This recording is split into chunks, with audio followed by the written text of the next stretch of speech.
Yes, Manchester United fans, it's my name Wasim, and I'm a football analyst, and I'm going to analyze this game. We played Ipswich at Portman Road, and there was a lot of fine details that were happening throughout the game that even Amadim touched on after the game. So I want to analyze this game. I'm going to go through it sequentially throughout the game, from moments to moments, and trying to explain how the game went at times where United were on top of the game, and at times where, and more of the time, where Ipswich were top of the game. So to begin with, so in the formation that we started was the 5-2-2-1, or you could call it a 3-4-2-1, or you could call it a 5-2-3. It doesn't really matter, it's just about the positioning of the wing backs. So just to analyze the team in terms of a personnel perspective, I was happy and fine with Mazraoui as a right centre back, because Mazraoui, his stature is good, his strength is good, his IQ is good, his understanding of positioning is good. He's good with the ball at his feet. You think sometimes he can be a bit awkward, but he's actually really good with the ball at his feet. And because he's playing right centre back, often he's going to be in these positions, and that position is pretty much the same as a right back, and he's a well-known right back. So when he's coming across against their winger, for example here, and Ahmad's advanced, he's fine coming out here and facing their winger. So that's why Mazraoui was perfectly fine in that position. Evans on the other side, I would have preferred him if he was the centre back. However, with Johnny Evans, we had no other option because Martinez is out injured apparently. Delot, I was fine with him at left wing back, although personally I'll put him right wing back. Central midfield, I had some concerns regarding the mobility of Casemiro and Eriksen because they've got to cover a lot of wide spaces, and I'll explain that later on in this analysis. Then front three, I'll be honest, I'm going to keep this analysis honest. Garnacho, Rashford and Fernandes. I'm fine with Fernandes as a number 10. Garnacho, I thought he would struggle, and he kind of did struggle, and Rashford. But the problem with these three players, I'm just going to highlight them as well. These three players,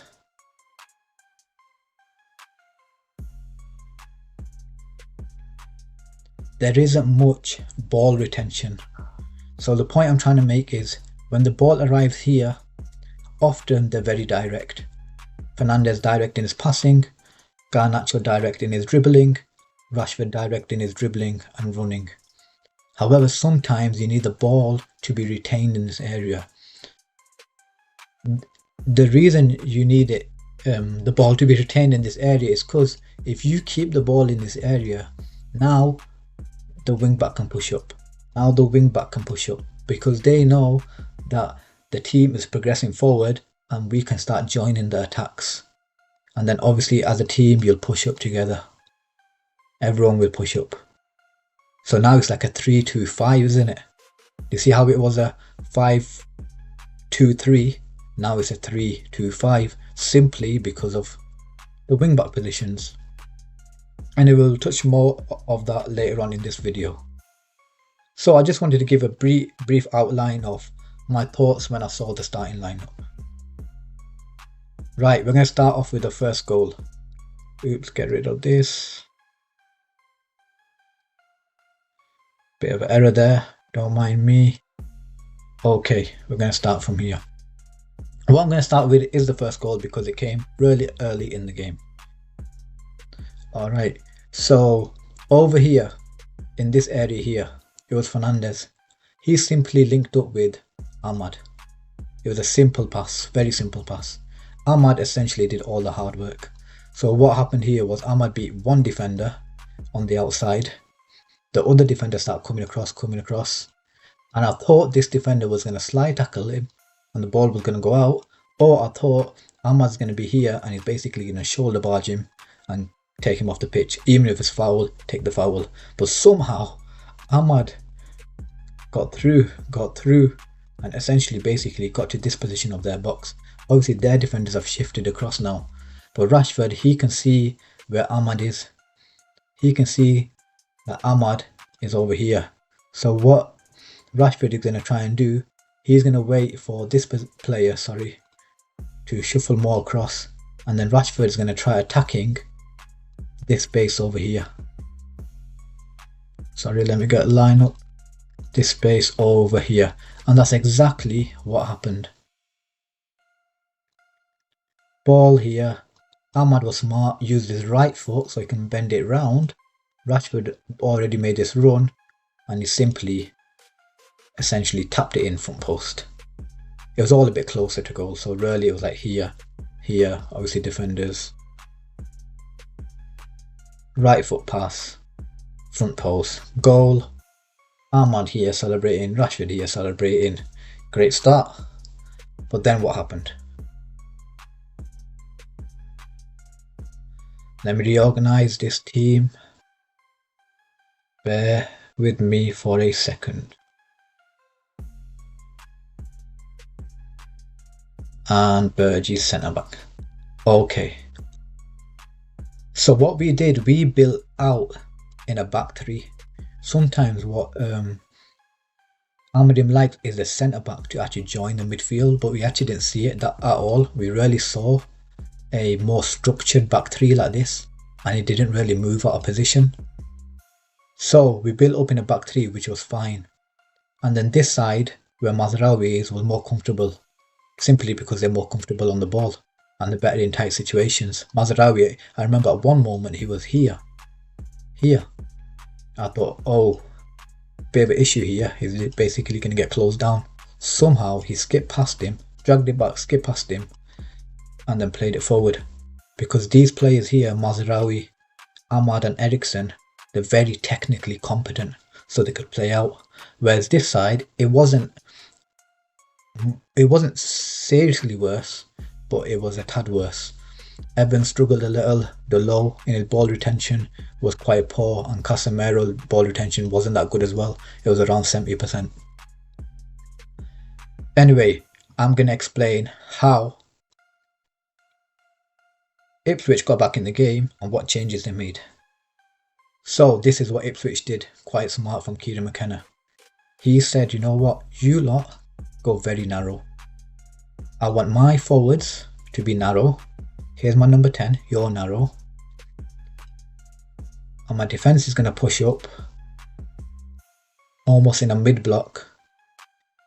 And this is what we're going to do. We're going to force United. So I will highlight this. So if you look at this, pretty much all of Ipswich players are very narrow. They're all practically within this box. They went narrow. So what does that mean? It meant when Manchester United had the ball at the back, I don't know why I keep moving towards the camera. When Manchester United had the ball towards the back, their only option really was out wide there, or if it came across, sometimes came across, and out here, because you couldn't really play it in here. What if Mazraoui played into Eriksen? First, this player's cover shadow, so he's essentially covering him to his shadow. Second of all, Morsey's there, Hutchison's in and around these areas, and Delap is covering this space here. So they really said, you know what, United, if you want to go here and here, we'll allow you. So that's what they did. And then what did they do after that? The moment this ball goes here, the fullback pushed across. That was the trigger. So I'll repeat that again. Their trigger for a press was, once Mazraoui's played it into the wing back, Davis, you're pressing. And Burgess comes across to Fernandez, O'Shea comes across to Rashford, Tuanzebe comes across to Garnacho. You could say, oh, this player at the top's kind of free. But to niggle out this position and then play, it has to be a phenomenal pass into this area. And also, by the time it gets there, what happens? Everyone just shuffles across again. That's how it works.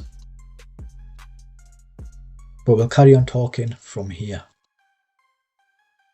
So that was their trigger, and everyone came across. And then what Ahmad did, Ahmad was quite good. He could actually beat Davis because he's technically very good and very skillful and strong as well, as is shown even despite his small size. He'd play into Fernandez, who would also sometimes recycle possession, but also look for forward passes. However, the next point I wanted to make is over here. So the first issue was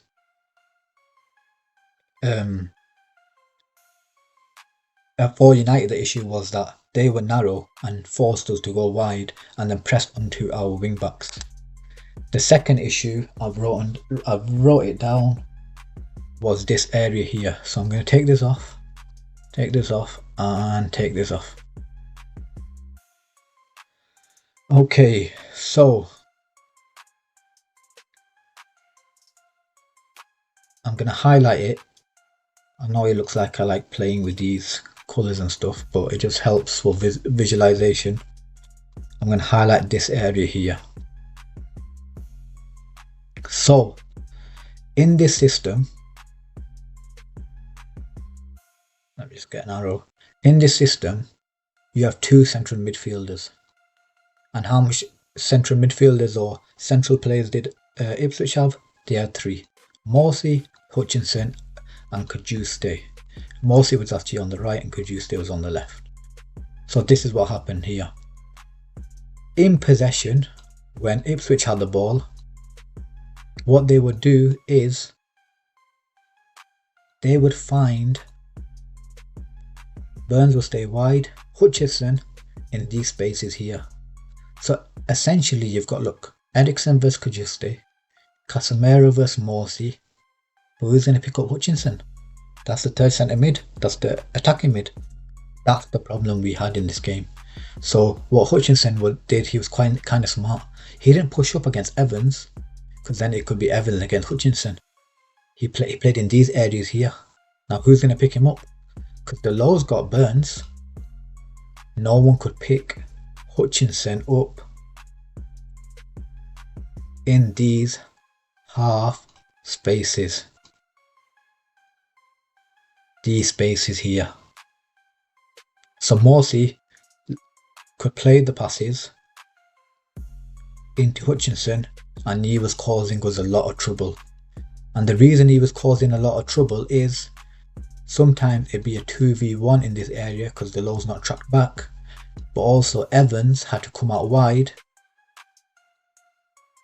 and he's against a winger. Evans, who's a strong, stable centre back, not the quickest, obviously he's aged as well, but he's technically a good player still, even despite his age, but mobility wise he's gone down. He's against a number 10, he's against a winger. So Evans really struggled in this area. What did I say at the beginning of the analysis? Mazraoui strong in this area, Evans weak in this area. So they were finding a lot of joy in this area, whether it was a 2v1 or Evans was simply getting taken on by Hutchinson on the outside and so forth. So that was another issue United faced, spaces in the half area. And if you remember the goal Hutchinson scored, what area was it? It was this area right here where he curled it, probably a bit closer to goal. Let's move everyone a bit back. United were a bit deep. It was this area around about here.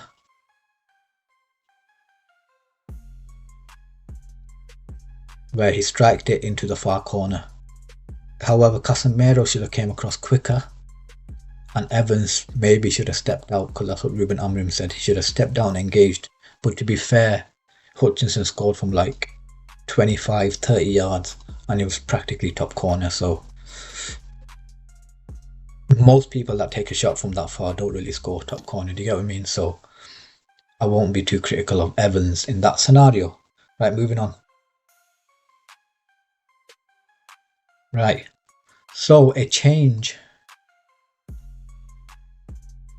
that I thought Ruben Amorim would make is this.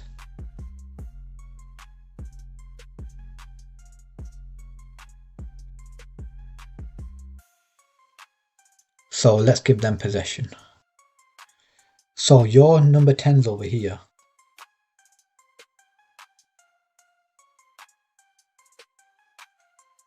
they were narrow,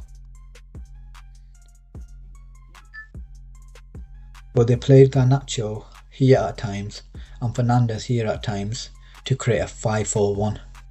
This made it more difficult for Hutchinson because now he's got someone occupied in that position. Before he had a free rein here, but now Garnacho's tucked in a bit, Fernandes tucked in a bit that side, and Rashford's here, so it narrowed that space. So that was a good change that Amorim made in the first half. Right, second half, Amorim made some changes.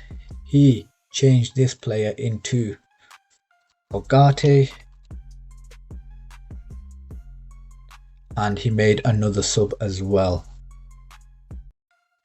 which was, mine gone blank for a second, it was Evans for sure.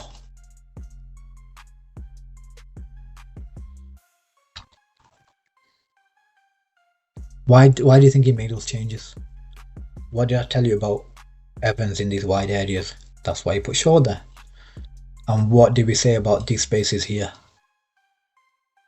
What did we say about these spaces over here? In this wide area where Hutchinson is. It's a lot of ground to cover. It's a lot of ground to cover. So Ugarte, now because he's more mobile, he can step out. Whereas Casemiro, will take him a bit longer like this. Ugarte is sharp, step out quickly, close him down. So that's why he made that change in midfield. And it wasn't a coincidence, it was direct instructions. Because he knew this area of his team, this area here, needed work. So that's why he moved Shaw and put him on and put Ugarte on.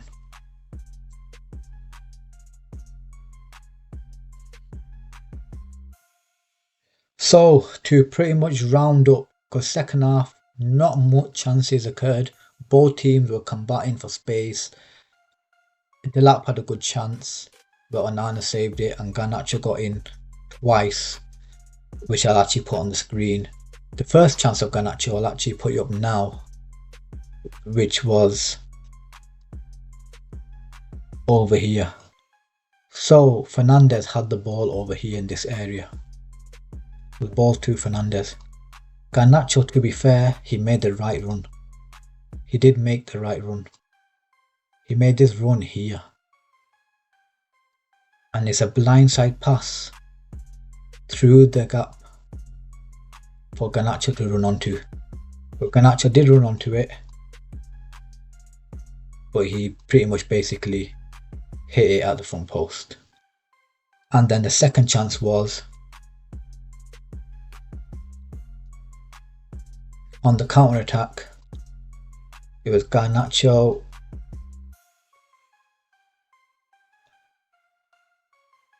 He was running against Kajista, it was actually.